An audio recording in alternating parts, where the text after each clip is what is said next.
In Brazil, presidential candidate Lula da Silva said that during his term in office he will reduce fuel prices by cutting taxes.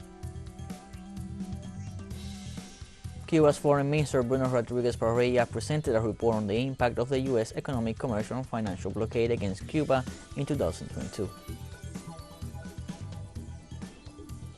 And in Iran, the government imposed sanctions on the United Kingdom for inciting terrorism and supporting groups behind recent public disturbances.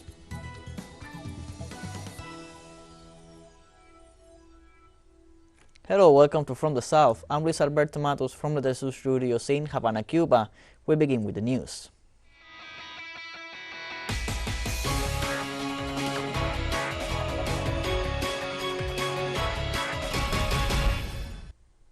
In Brazil, the presidential candidate for the Workers' Party, Lula da Silva, has assured that during his mandate he will reduce the price of fuels by means of a tax cut. Lula da Silva promised to carry out a review of the change in gasoline taxes by the federative units with the objective of reducing fuel prices without changing the policies of the state-owned Petrobras. During Jair Bolsonaro's administration, the price of gasoline was raised by 18% in exchange for a financial compensation to the states at the beginning of 2023. In the meantime, the electoral campaigns moved forward ahead of the October 30th elections, with activities of Lula da Silva in Sao Paulo and Bolsonaro in Brasilia. Brazil's electoral court starts preparing the electronic ballot boxes for the presidential runoff between far-right incumbent President Jair Bolsonaro and leftist former President Luiz Inácio Lula da Silva. The Liberal Party candidate Jair Bolsonaro on multiple occasions questioned the legitimacy of his country's electoral system. Bolsonaro has denounced a possible fraud in the electronic ballot boxes without presenting evidence, despite the guarantees of the Superior Electoral Court and the presence of international organizations and experts as observers during the elections. Bolsonaro has even threatened not to recognize the results in case of a defeat.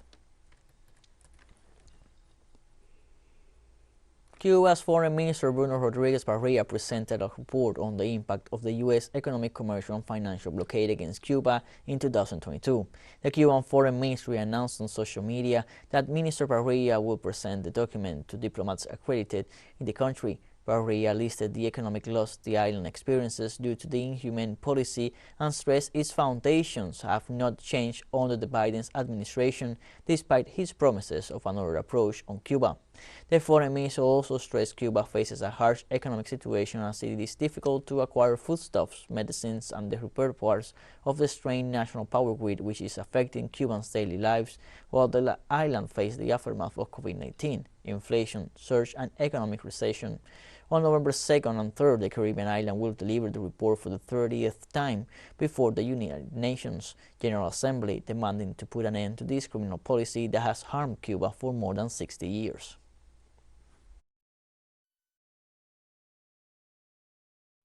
In the context of an unprecedented worsening of the blockade against Cuba that comes from the second half of 2019 from a policy of the previous Republican government of the United States, of economic asphyxiation, of economic war, of deliberately seeking the collapse of the Cuban economy and of the country, without measuring the serious humanitarian consequences, nor the impact of that objective that will never fulfill, but that would undoubtedly cause unpredictable consequences.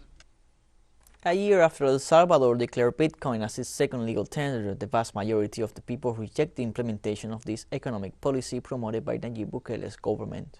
A survey conducted by the University Institute of Public Opinion of the Jesuit Central American University, Jose Simeon Cañas, revealed that 61.3% disapproved the government's decision to implement Bitcoin as a legal currency. The results are not a surprise, since a previous survey carried out last year by the same institute warned that 71 out of every 100 Salvadorans were only interested in using US dollars to make transactions. Colombia's President Gustavo Petro, alongside other authorities of the nation, signed and filed a draft bill to create the Ministry of Equality and Equity. The new ministry will adopt, direct, coordinate, and execute policies, plans, programs, projects, and measures to promote the elimination of economic, political, and social inequalities in the nation. The bill made emphasis on excluded and marginalized territories, as well as those under differential and intersectional approaches, Among the communities who will benefit from the new ministry are women, LGBTIQ+, Afro-descendants and indigenous peoples, minors, and the elderly, just to mention a few.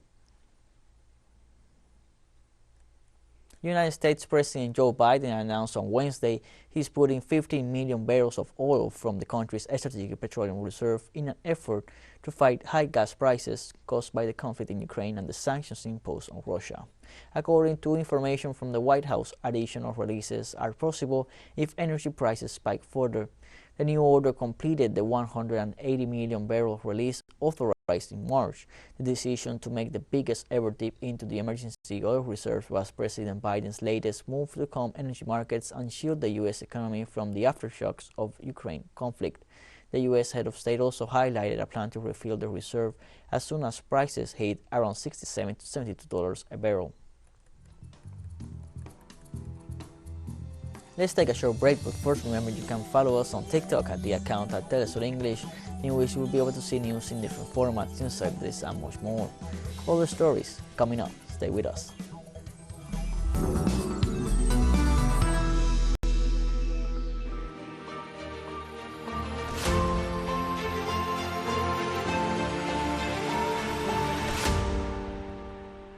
Welcome back from the south.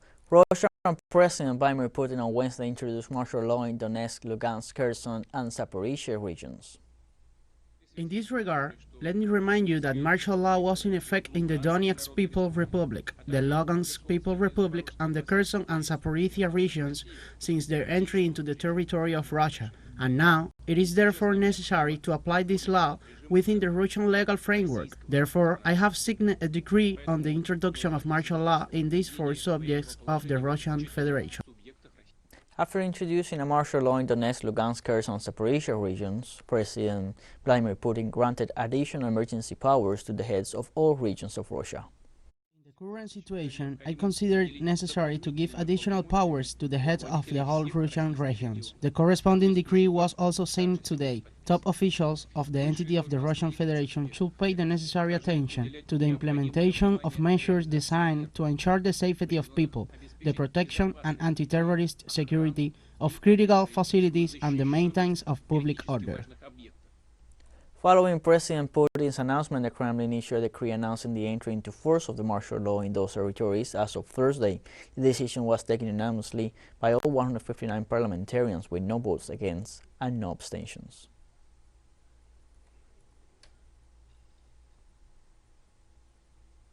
International Atomic Energy Agency Chief Rafael Grossi expressed his concern about the possibility of a serious nuclear accident at the Zaporizhia nuclear power plant in the event of a reactor meltdown. In an interview, the Director General of the International Atomic Energy Agency pointed out that a blackout caused by shelling near the Zaporizhia nuclear power plant has compromised the site's safety, keeping the entire plant fully reliant on emergency diesel generators for ensuring cooling and other vital safety functions. The international agency chief called for Russia and Ukraine to set up a security zone around the site to avoid a nuclear disaster in Europe's largest nuclear power facility.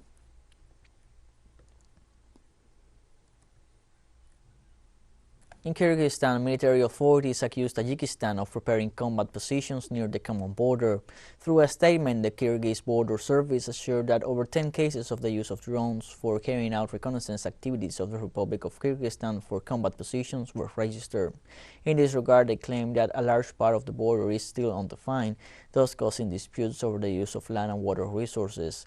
Both sides agreed to withdraw military personnel and committed themselves to accelerate the process of delimitation and demarcation of the interstate border.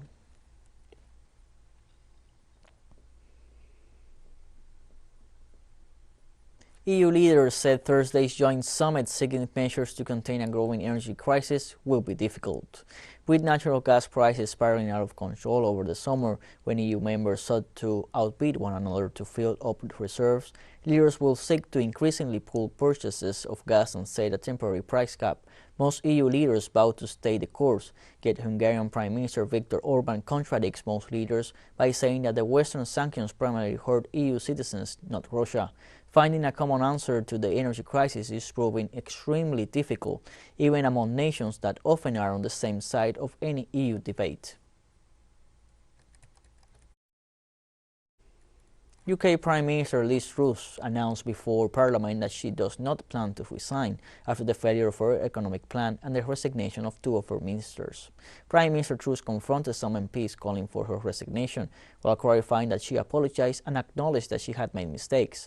The Labour leader Keir Starmer took aim at the Prime Minister and claimed that the Prime Minister's only mandate was built on a fantasy economy that ended in disaster. Truss's situation has been precarious since the resignation of the Chancellor of the Exchequer, Kwasi Kwarteng, and this very morning of the Home Secretary, Suella Braverman.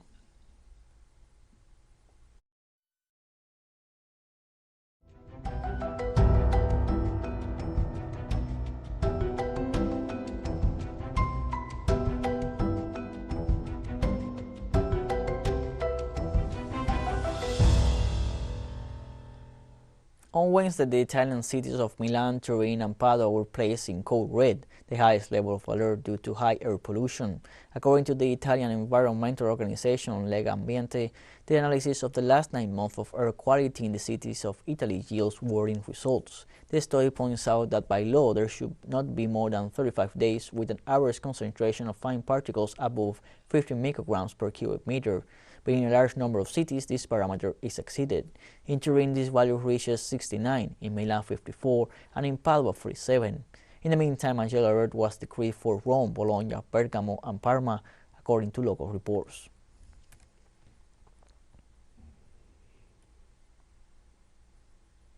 Venezuelan authorities continue working to clean up the affected areas in Las Tejerias after the heavy rains. The Venezuelan state also carries out reconstruction work in which technical and scientific personnel are involved.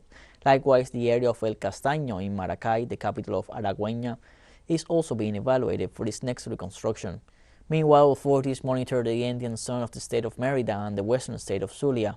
For his part, President Nicolás Maduro stated that there are 120 municipalities in the country in danger zones, among them streams and rivers that must be evaluated. Venezuela is currently crossed by tropical wave number 45, so the risk management system is on alert.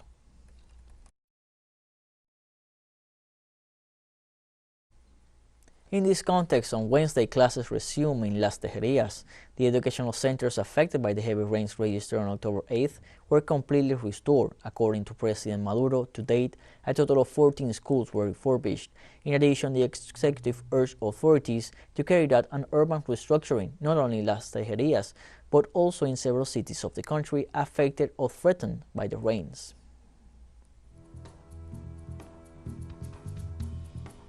More news coming up after a final short break, so don't go away.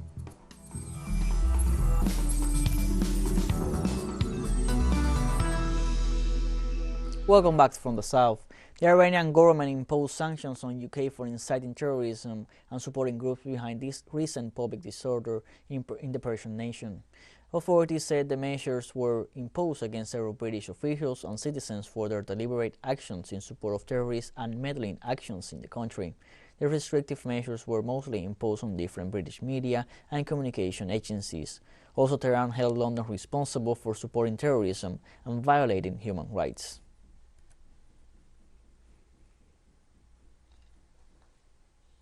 The governments of Syria and Russia agreed on the reconstruction of Palmyra's historic Arc of Triumph, considered a World Heritage Site destroyed by terrorists in 2015. The document was signed between the Syrian Fund for Development, the Ministry of Culture, and the Institute of History of Material Culture of the Russian Academy of Science. This agreement is part of the work agenda of the 5th meeting of the Joint Syrian-Russian Committee. Syrian authorities also announced that during the meeting several important agreements were reached between Damascus and Moscow on economic, educational, and custom matters.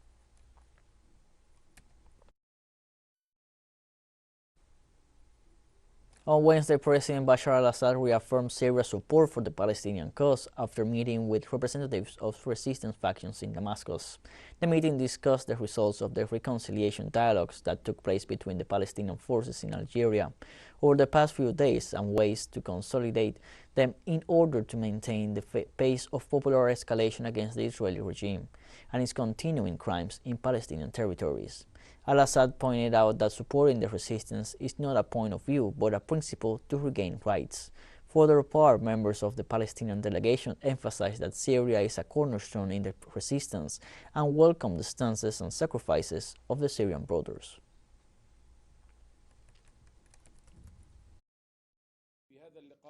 In this warm meeting, we found that the President Bashar al-Assad was determined with a firm conviction to support the Palestinian people and resistance in any way possible.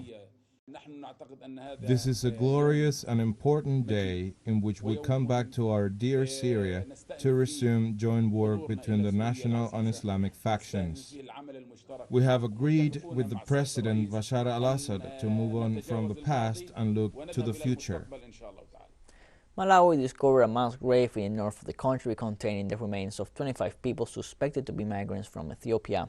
Police spokesman Peter Kalaya informed that the grave was discovered late on Tuesday, but the location was cordoned off and started being exhumed as of Wednesday. Police authorities were alerted by villagers in the Nsimba area, about 250 kilometers north of the capital, Lilongwe. Evidence gathered from the site indicates the victims were Ethiopian males aged between 25 and 40 years old, buried probably not more than a month ago. Malawi is a popular route for illegal migrants from East Africa being smuggled to South Africa. Between January and September this year, authorities intercepted 221 illegal migrants, 186 of whom were Ethiopians.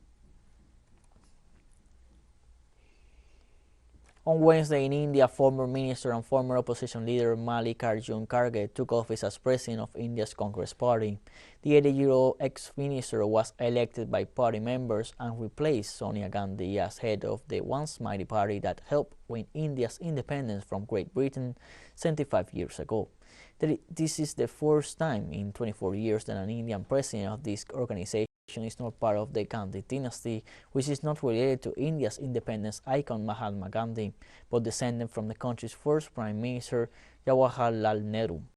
Kharge now faces the challenge of winning the next national election during 2024 and 3 state elections next year.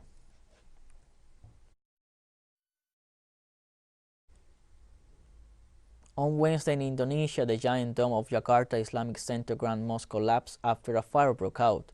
The mosque was under renovation when it caught fire, according to North Jakarta Police Chief Wibowo, who said at least 4 workers have been taken in for questioning. Law enforcement officers previously evacuated the premises, so there are no casualties from this incident. Jakarta Islamic Center is a center for Islamic studies and research at Koha, routing for empowerment, education, socio-economic activities, regular recitations, and celebrations of Islamic holidays.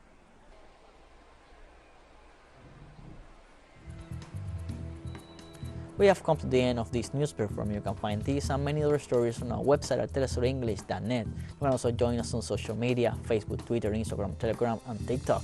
For TeleSUR English, I'm Luis Alberto Matos. Thank you for watching.